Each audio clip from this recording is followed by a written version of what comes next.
Hey guys, have you ever had that moment where you're looking at your life and you just know that you want different things than what you have now? So maybe it's that you want more of something, or maybe it's that you want less of something, or maybe it's like you just need something entirely different.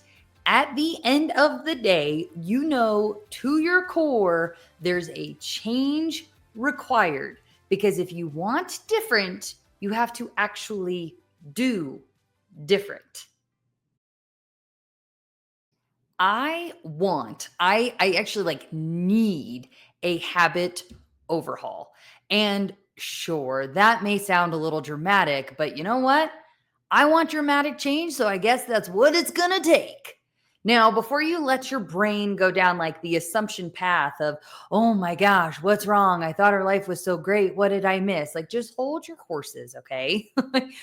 Yes, my life is very, very blessed. And I am grateful for all that we have built and all that we are and all of the abundance in our life.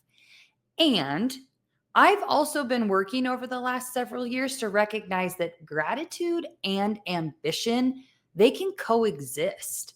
That like basic meaning just that you can be grateful for what you have and still want to pursue more for your life. That doesn't make you greedy. It doesn't make you selfish. It doesn't make you like ungrateful, and it doesn't make others less. That ambition is the permission to level up. It's grace in the growth, it's self trust, and it's an innate asset inside all of us. So just this recognition of this space that I'm in, this I need a habit overall, it's been stirring for probably the last few months. And I don't think that this is just like a summer thing, like, hey, summer structure is out of, summer routine is out of structure or balance. And now I'm in this space where, I'm craving more of that routine. I think it's more, well, I'll tell you what it is, but maybe for you, okay, maybe it's coming up for you too, but you just haven't quite been able to like put a name to it. So you may be feeling this tug just like some of my clients, they've mentioned it. And it often comes, I've recognized it comes in three kind of different scenarios. So the first one is that you're getting to the end of the day and you're not actually feeling fulfilled by the day's activities. So like the day was good, maybe it had some good laughs, some good moments, but ultimately, if you were really honest with yourself, you feel disappointment because you feel like it could have been more.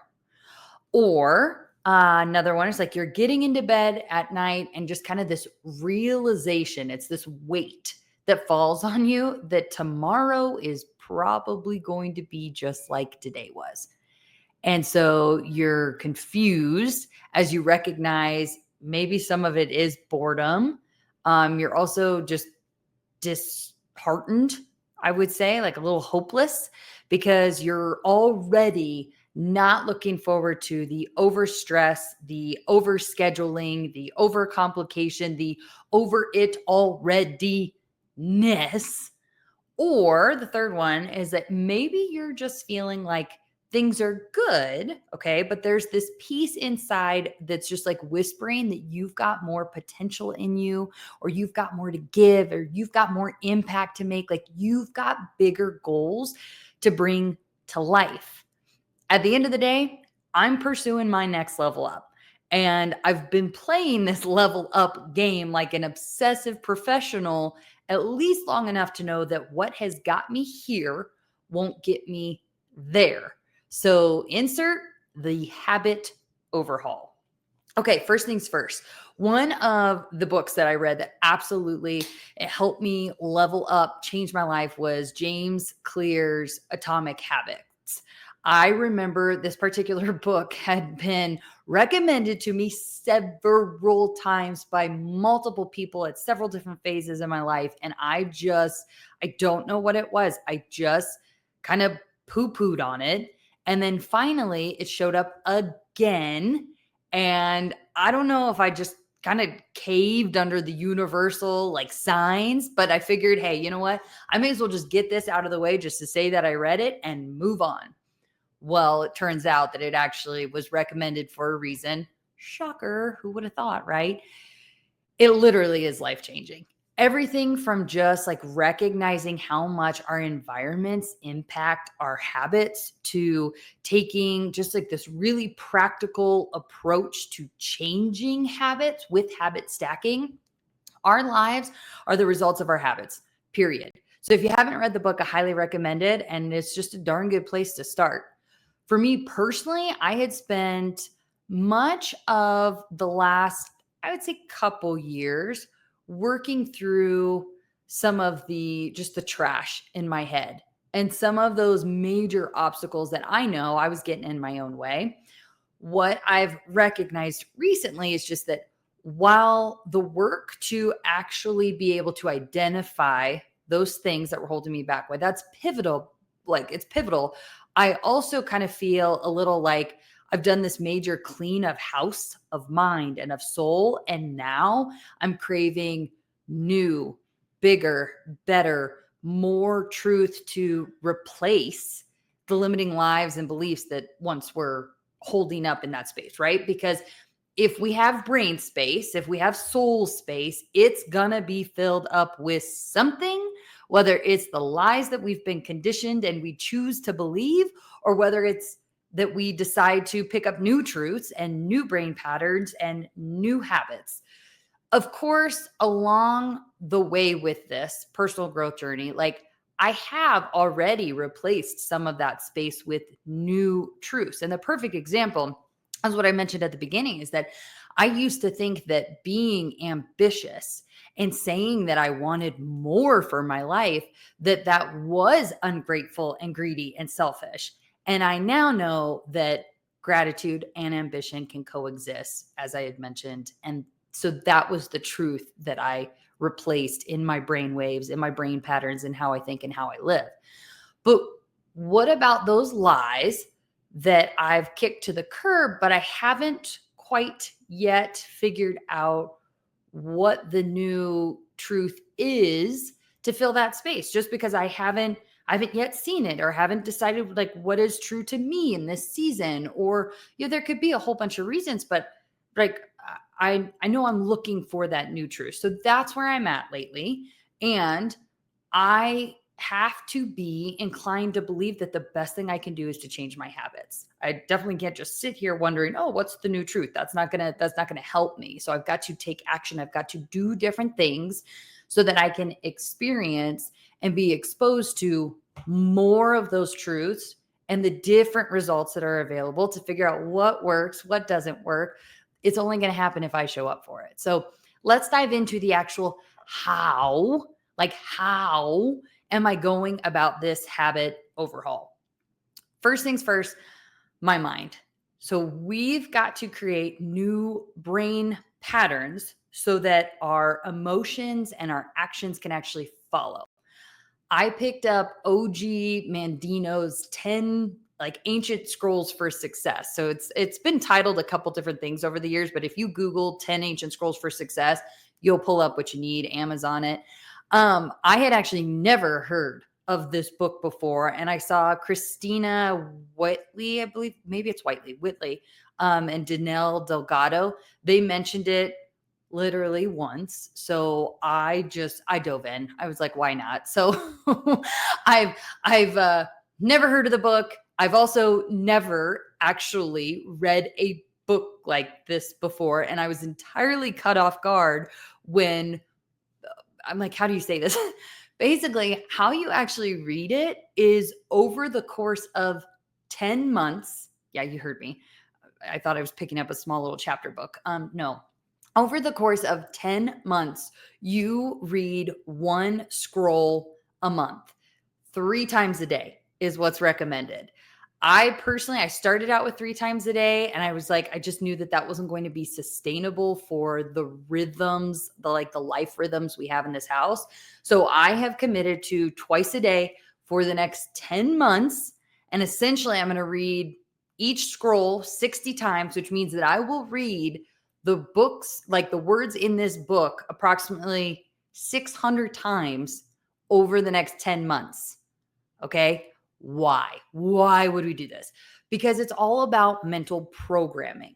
If we're not intentional with what we program our minds to believe, then they just run on autopilot. And then our life experiences are through the lens of cruise control. And I just don't want to live like that.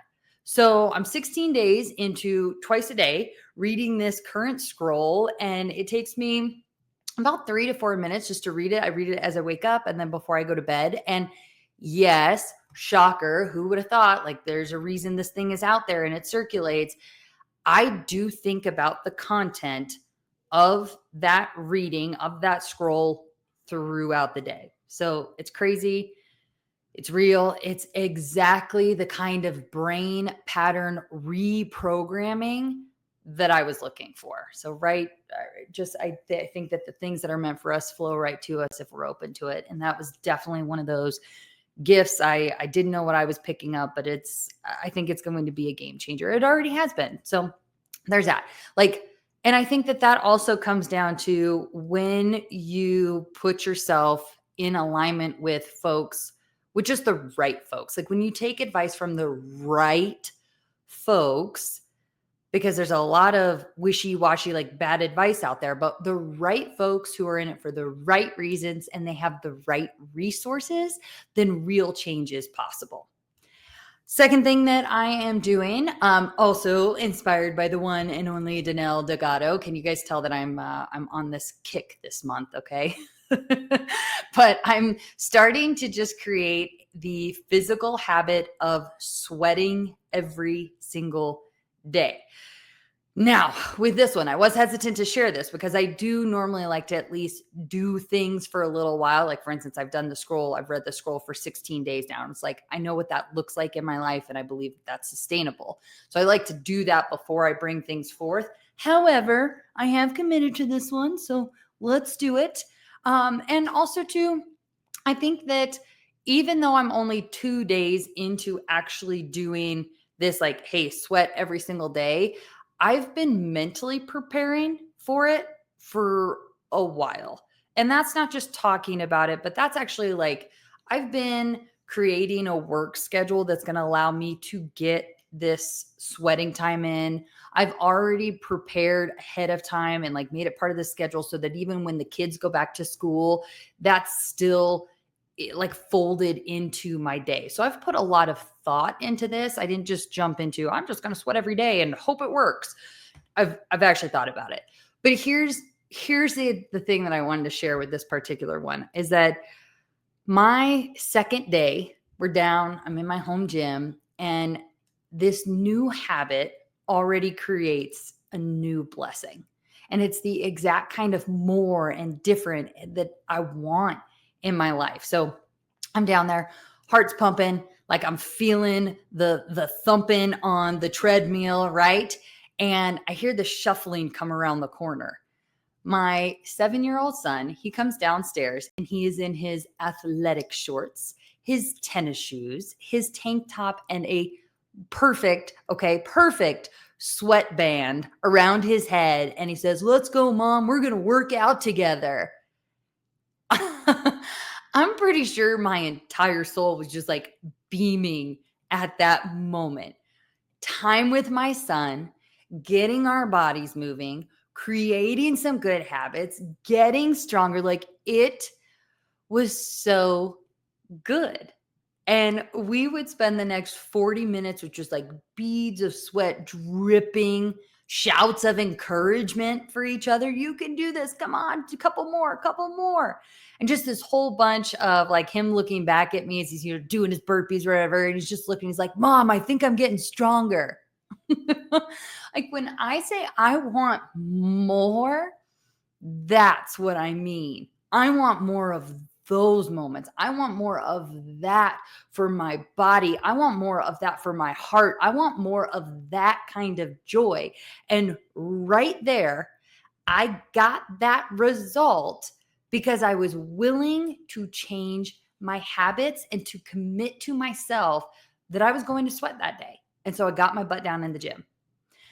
Other elements of this habit overhaul, and I'm sure I'm just going to keep kind of adding one on top of another, but where I'm at thus far with this, other elements include writing down 10 things that I'm grateful for every single day. I've done this on and off over the last several years. I mean, probably 10 years on and off. Some days I'm great about it. Some days it's 3 days. Some days I just take a moment in prayer to say what I'm grateful for. But I really have seen, at least in my life, and I've heard others say the same thing, is that when you actually write it down, what you're grateful for, there's something just different that takes place. Gratitude will change your life.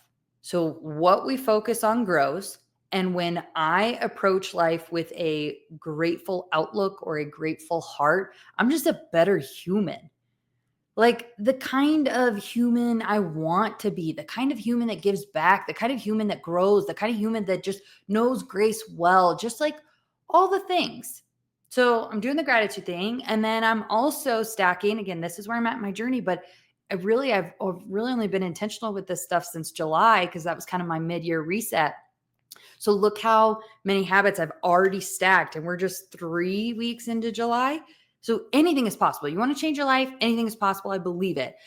The other one that I'm stacking onto this is intentionally learning something new each day and then just being really conscious about how I can actually implement that learning in my business or in my life. Because and I heard this from Alex Hermosi. Ooh, see, you guys on the podcast, you're gonna benefit from the things that I'm learning too. Heard this from Alex Hermosi. He said something to the effect of like our greatest deficit is ignorance, and so if ignorance is the greatest deficit to myself and to the people who I'm meant to serve, then I know for a fact, like I've got to close as much of that gap as fast as I possibly can while I've got time left here on this planet. So that's what I'm doing.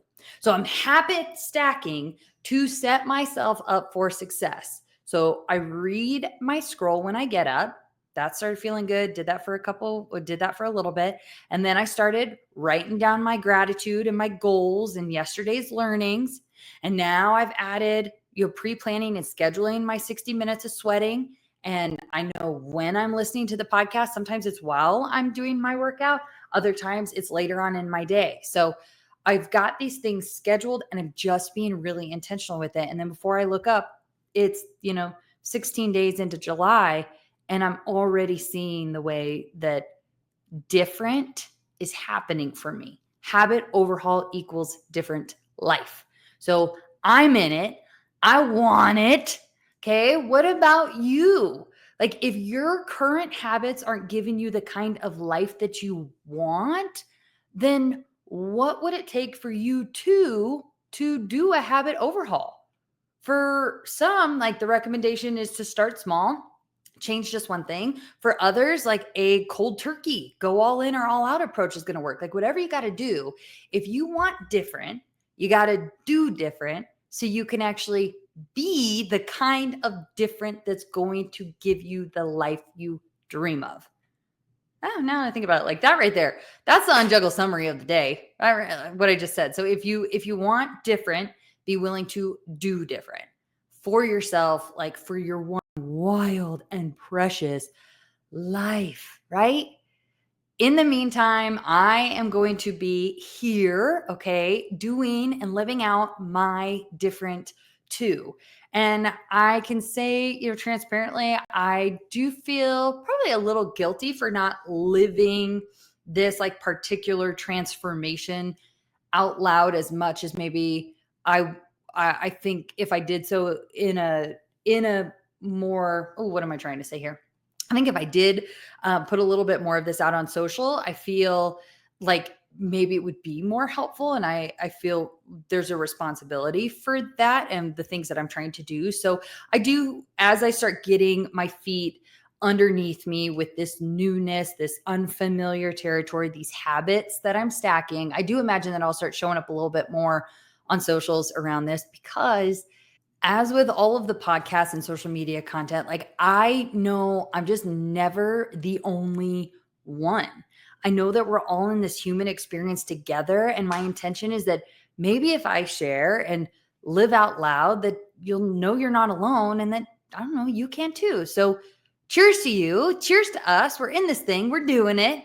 And as always, okay, if you would like to connect or explore what coaching alongside me might actually look like and how it could serve your life, like how it could serve those areas of your life where you're wanting to release burnout, where you're wanting to create new habits, where you're wanting to be more joyful, where you're wanting to maybe even launch your own purpose-driven business, I would love to chat. So send me an email at brittany@brittanytalinci.com or complete the coaching inquiry form in the show description. All right. Until next time. Bye. Hey, thanks for listening to today's episode. It means the world to me that you're here to ride in the struggle bus with me and that you're willing to consider different perspectives, tools, and techniques that just might provide a little bit of relief and get you one step closer to the abundance that is available and waiting for us all. I hope you take a moment to grant yourself some grace where you've been denying it, some love where you didn't realize maybe it was right in front of you, and some faith where you thought all was lost. If this episode had an impact on you, would you please share a comment with a review? I'd love to hear what landed for you, and it helps us get the word out to our fellow struggle bus riders. So please review what was impactful for you. Just know these episodes are a pure labor of love in a space where I'm growing alongside you. I'm evolving every day, and I look forward to all the ways and the things and the perspectives and opinions and choices that will change over the course of time in my own life, day to day. Until next time, just know that you are loved, you are divinely cared for, and in the struggle, the journey of this life really is beautiful. I'm glad that we're in it together. Cheers.